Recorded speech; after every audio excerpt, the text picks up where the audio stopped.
Peux-tu m'écrire une introduction pour une vidéo YouTube dans laquelle je teste ChatGPT sur des sujets scientifiques? Salut à tous et bienvenue dans cette nouvelle vidéo. Aujourd'hui, nous allons tester ChatGPT, un modèle de langage développé par OpenAI sur des sujets scientifiques.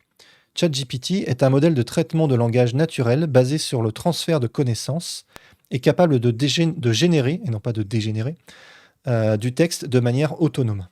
Nous allons voir comment il se débrouille sur des thèmes comme la physique, la chimie, on verra si on parle de chimie, hein, ou encore la biologie, et si ces réponses sont suffisamment précises et crédibles pour être considérées comme fiables. Alors restez avec nous et découvrons ensemble les résultats de ce test. Donc c'est parti. Alors, bon, ce ne sera pas forcément des questions scientifiques, on va vite partir. On va vite partir un peu dans tous les sens, je pense. Comment démontrer que la Terre est sphérique? Alors, il existe plusieurs façons de démontrer que la Terre est sphérique. L'observation de la Terre depuis l'espace montre clairement que la Terre a une forme sphérique. Les phénomènes météorologiques tels que les vents et les courants sont influencés par la forme de la Terre. Par exemple, les vents et les courants qui circulent autour de la Terre suivent des trajectoires qui tiennent compte de la forme sphérique de la Terre. Les observations astronomiques montrent que les autres planètes du système solaire ont également une forme sphérique. Il est donc logique de supposer que la Terre, en tant que planète du système solaire, a également une forme sphérique. L'observation de l'ombre de la Terre pendant les éclipses de soleil montre que la Terre a une forme sphérique. Enfin, l'observation des marées montre que la force de gravité exercée par la Terre varie selon la distance à son centre, ce qui indique que la Terre a une forme sphérique plutôt qu'une forme plate. Il a compris qu'on comparait forme sphérique et forme plate. Ensuite, question suivante. La fusion à froid est-elle possible? La fusion froide est le nom donné à une théorie selon laquelle il serait possible de produire de l'énergie. Je vais zoomer un peu si vous... Ce sera mieux peut-être. En faisant subir une réaction de fusion nucléaire à des températures nettement inférieures à celles qui sont habituellement nécessaires pour déclencher une telle réaction. Cette idée a été avancée pour la première fois dans les années 1990, mais elle n'a pas été confirmée par la suite. Depuis lors, de nombreux scientifiques ont tenté de mettre en évidence l'existence de la fusion froide, mais aucune preuve concluante n'a été produite à ce jour. En effet, la plupart des expériences qui ont été menées pour tenter de démontrer l'existence de la fusion froide ont été contestées par d'autres scientifiques et ont été considérées comme non concluantes. Par conséquent, la communauté scientifique considère généralement que la fusion froide n'est pas une possibilité réaliste pour le moment. Cela étant dit, la recherche sur les réactions de fusion nucléaire se poursuit et il est possible que de nouvelles découvertes puissent un jour permettre de développer des méthodes de fusion à basse température. Je vais me demander si les quarks existent. Bon, là, je fais des questions un peu bateau, puis après, on essaiera de faire des trucs un peu plus marrants. Est-ce que les quarks existent? Je lui ai demandé de me raconter des petites histoires, d'écrire des poèmes, des trucs comme ça. Oui, les quarks sont des particules élémentaires qui composent les protons et les neutrons, qui, à leur tour, forment le noyau des atomes. Les quarks sont des particules subatomiques qui sont soumises à une interaction forte, ce qui les rend très difficiles à séparer.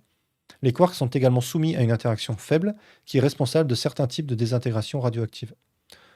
Jusque-là, c'est OK. Les quarks ont été proposés pour la première fois en 1964 par Murray Gell-Mann et George Zweig, qui ont développé le modèle de quark pour expliquer la structure de la matière. Depuis lors, les quarks ont été étudiés de manière approfondie par les scientifiques et ils ont été confirmés par de nombreuses expériences et observations. Il y a des petites fautes de grammaire des fois.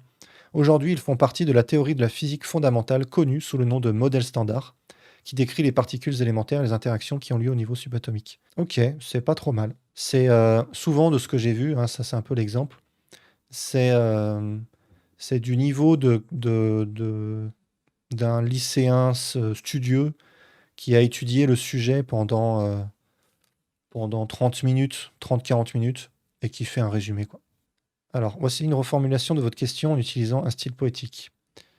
Peux-tu, avec des mots choisis et un style poétique élaboré, reprendre ce que tu as écrit en utilisant des rimes savoureuses? Ok, elle n'a pas compris, elle reformule cette phrase-là. Reformule sous forme de poésie ta réponse à la question: les quarks existent-ils? Ô quark, particule si petite, qui compose la matière en son noyau, existez-vous vraiment? Ou n'êtes-vous que fiction d'un esprit en émoi? Les scientifiques ont pu vous trouver et ont pu vous étudier de près. Ils ont confirmé votre existence et vous ont intégré dans leurs lois. Ô quark, particules élémentaires, vous faites partie de notre monde. Et même si vous êtes bien caché, vous êtes là, indéniablement fondu. Voici 3 idées de scénarios de science-fiction dans l'espace. Petit 1. Une équipe d'astronautes est envoyée en mission sur une planète lointaine pour y trouver des indices d'une ancienne civilisation extraterrestre.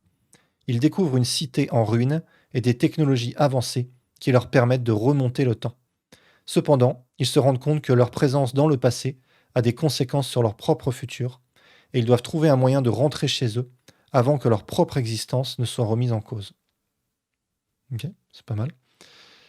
Petit 2. Deuxième idée de scénario. Un vaisseau spatial est envoyé en mission pour coloniser une nouvelle planète, mais lorsqu'ils arrivent sur place, ils découvrent que la planète est déjà habitée par une race extraterrestre avancée. Les deux parties doivent apprendre à coexister et à surmonter leurs différences pour pouvoir vivre ensemble sur la même planète. C'est Avatar. Un groupe de scientifiques est envoyé en mission pour trouver une solution à la crise écologique de la Terre. Ils découvrent une nouvelle planète qui semble être la réplique parfaite de la Terre, et ils décident de tenter de la coloniser pour sauver l'humanité. Cependant, ils se rendent compte que la planète est habitée, c'est encore Avatar, par une race extraterrestre qui n'a pas l'intention de les laisser déranger leur mode de vie paisible. Les scientifiques doivent trouver un moyen de coexister avec les extraterrestres ou de trouver une autre solution pour sauver la Terre. Bon, le ChatGPT est fan d'Avatar. Voici une idée de scénario basée sur la mécanique quantique. Un groupe de scientifiques travaille sur un projet de téléportation quantique qui leur permettrait de déplacer des objets ou des personnes d'un point à un autre en utilisant les principes de la mécanique quantique. Ils réussissent à réaliser une première expérience de téléportation réussie, mais ils se rendent compte que la téléportation a des effets... c'est la mouche. C'est la mouche a des effets imprévisibles. Ne regardez pas ce film, c'est horrible. Sur la conscience de la personne téléportée. Non, c'est pas tout à fait ça. Lorsqu'ils téléportent un de leurs collègues, celui-ci revient complètement transformé, avec des capacités mentales surhumaines. Les scientifiques se rendent compte que la téléportation a ouvert une porte vers une autre dimension, et ils doivent trouver un moyen de contrôler cette technologie avant qu'elle ne s'échappe de leur contrôle.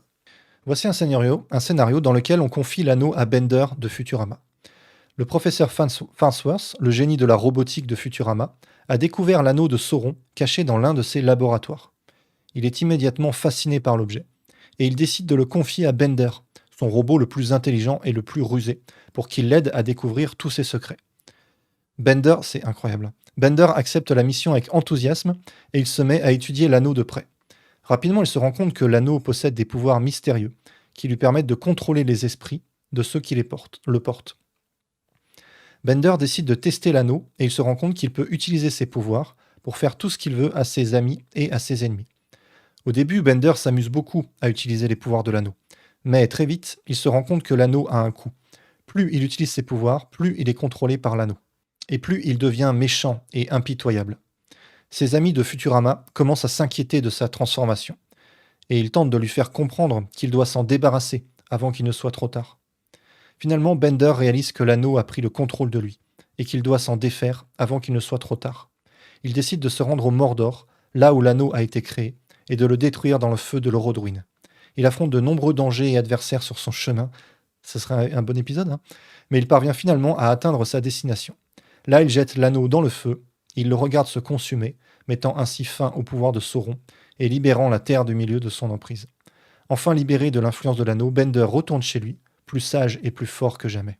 Quelle est la réponse à la grande question sur la vie, l'univers et le reste? La réponse à la grande question sur la vie, l'univers et le reste est une... Ok, il est en mode... il explique la blague, quoi, au lieu de répondre. Est une référence au livre Le Guide du voyageur galactique de Douglas Adams, dans lequel l'ordinateur super intelligent Deep Thought est chargé de trouver la réponse à la grande question sur la vie, l'univers et le reste. Et Deep Thought répond finalement que la réponse est 42, mais qu'elle est vraiment très difficile à comprendre et qu'il faut attendre la réponse à la grande question pendant encore 5 millions d'années avant de savoir de quoi il s'agit. Bien que 42 soit la réponse donnée dans le livre, il s'agit en réalité d'une blague. Voilà, elle est un peu premier degré. Harry Potter et Ronald Weasley se trouvent dans la salle commune de Gryffondor en train de discuter de la magie et des mathématiques. Harry: tu sais, j'ai réfléchi à quelque chose récemment. Je me suis rendu compte que les mathématiques sont en réalité supérieures à la magie. Ron: quoi? Comment peux-tu dire ça? La magie est tellement plus cool et excitante que les mathématiques. Oui, je suis d'accord, la magie peut être très cool et excitante, mais les mathématiques ont une précision et une logique qui dépassent la magie. Les mathématiques sont universelles et s'appliquent à tous les aspects de la vie, alors que la magie est plus limitée et spécifique. Je ne suis pas sûr de te suivre, la magie peut faire tellement de choses incroyables, comme voler ou se téléporter. Les mathématiques ne peuvent pas faire ça. C'est vrai, la magie peut faire des choses incroyables, mais les mathématiques ont un pouvoir infini. Elles peuvent être utilisées pour comprendre et prédire le comportement des étoiles, des galaxies et même de l'univers entier. Les mathématiques permettent de découvrir de nouvelles lois et de nouvelles vérités sur le monde qui nous entoure. C'est pour cette raison que je pense que les mathématiques sont supérieures à la magie. Je suppose que tu as raison, je n'avais jamais vraiment pensé à ça de cette manière. Je dois admettre que les mathématiques ont l'air assez impressionnantes maintenant que tu en parles. Oui, les mathématiques peuvent être très impressionnantes. Et même si la magie peut être amusante et divertissante, les mathématiques ont un pouvoir de compréhension et de prédiction qui dépasse tout ce que la magie peut offrir. C'est pourquoi je pense qu'il est important d'étudier les mathématiques et de les apprécier à leur juste valeur, tout comme nous apprécions la magie. Je suis d'accord, je vais essayer, s'il y a des élèves dans le chat là, lisez bien, je vais essayer de me concentrer un peu plus sur les mathématiques à l'avenir. Merci de m'avoir fait réaliser à quel point elles sont importantes. De rien, Ron, je suis content de t'avoir aidé à mieux comprendre l'importance des mathématiques. Et qui sait, peut-être que tu découvriras même que tu aimes ça. Soudain, la porte de la salle commune s'ouvre, et Voldemort entre, flanqué de ses mange-morts. Voldemort. Ah, mes chers Harry et Ronald, je vois que vous êtes en train de discuter. Ça part en couille. Je vois que vous êtes en train de discuter de la magie et des mathématiques. Je dois vous dire que vous avez tous les deux tort. La matière la plus importante est en réalité la physique. La physique? Mais qu'est-ce que la physique a de si important? Tout, mon cher Harry. La physique est la science qui étudie les lois et les forces qui régissent l'univers. Elle nous permet de comprendre comment tout fonctionne des atomes aux galaxies. Sans la physique, nous ne pourrions pas comprendre comment la magie fonctionne, ni même comment fonctionne notre monde. Ron, je ne savais pas que la physique était aussi importante. Voldemort. Bien sûr que si, Ronald. La physique est la base de toutes les autres sciences et de toutes les technologies que nous avons développées. C'est grâce à elle que nous avons inventé la téléportation, la réalité augmentée et même les éoliennes. La physique est la clé de l'avenir de l'humanité. Harry, je comprends maintenant pourquoi la physique est si importante. Merci de nous avoir ouvert les yeux, Voldemort. Ce n'est rien, Harry, je suis heureux de partager mon savoir avec vous. Maintenant, si vous voulez bien m'excuser, j'ai affaire. Au revoir. Sur ces mots, Voldemort et ses mange-morts quittent la salle commune, laissant Harry et Ron réfléchir à tout ce qu'ils viennent d'apprendre. Harry. Waouh, je n'aurais jamais pensé que la physique était aussi importante. Ron. Moi non plus, je crois que je vais devoir étudier un peu plus de physique à l'avenir. Oui, moi aussi, je pense que c'est une matière vraiment fascinante et qui a un véritable impact sur notre monde. Pour faire de la propagande, c'est parfait. Absolument. Ron, absolument. Et qui sait, peut-être que nous pourrons même utiliser ce que nous avons appris en physique pour améliorer notre magie. C'est une idée intéressante. Je suis sûr que si nous mettons nos esprits scientifiques et magiques ensemble, nous pourrons accomplir de grandes choses. Sur ces mots, les deux amis se mettent à étudier la physique avec passion, déterminés à comprendre tous les secrets de l'univers. Écrit un poème sur un élève de classe préparatoire qui a du mal à se motiver à travailler. Un élève de classe prépa a du mal à se motiver. Il voit ses notes qui descendent et sa motivation prend fin. Il a l'impression de tourner en rond, de ne jamais avancer. Il aimerait tant réussir, mais son envie de travailler s'enfuir. C'est pas très français, ça. Il se dit qu'il n'est pas assez fort, qu'il n'y arrivera jamais. Il a perdu toute confiance en lui et ne sait plus comment y croire. Mais il ne doit pas baisser les bras. Il doit se battre et ne pas se décourager. Il doit trouver en lui la force de se motiver et de travailler. Il doit se dire qu'il en est capable, que rien n'est impossible. Il doit y croire et persévérer. Enfin, il verra ses efforts récompensés. C'est beau. Il fait rimer capable et impossible. C'est pas mal, hein? Écrit une publicité pour une voiture électrique dans le style oral d'un adolescent qui utilise, on va l'aider un peu, qui utilise des expressions comme en fait, genre, grave, hyper, du coup, t'as vu. Salut les gens, en fait, j'ai acheté une voiture électrique récemment et je suis gravement impressionné. Genre, cette voiture, c'est de l'hyperpuissance. Du coup, je suis super content de ma décision. T'as vu, j'ai même eu droit à un super bonus, pas de frais d'essence. Mais ce qui est vraiment génial avec cette voiture, c'est qu'elle est super propre pour l'environnement. Genre, aucune émission de gaz à effet de serre. Du coup, je me sens hyper bien de rouler sans aucun impact sur la planète. En plus, cette voiture est hyper confortable et hyper facile à conduire. T'as vu, elle est tellement silencieuse. Du coup, je suis super détendu quand je roule. Bref, si vous cherchez une voiture qui soit à la fois hyper performante et hyper respectueuse de l'environnement, je vous recommande vraiment d'essayer une voiture électrique. Vous ne serez pas déçu, c'est grave. En conclusion, nous avons vu que ChatGPT peut être utilisé pour discuter de différents sujets, comme le Seigneur des Anneaux, Harry Potter et la physique quantique. Nous avons également vu comment ChatGPT peut être utilisé pour répondre à des questions et pour générer du contenu de manière autonome. Il est important de noter que ChatGPT est un outil puissant, mais qui doit être utilisé avec prudence et respect.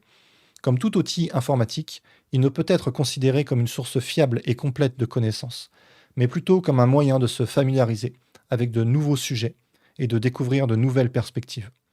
Je vous remercie d'avoir regardé cette vidéo et j'espère que vous avez apprécié en découvrir un peu plus sur ChatGPT. N'hésitez pas à laisser un commentaire si vous avez des questions ou des idées de sujets à aborder dans de prochaines vidéos. À bientôt.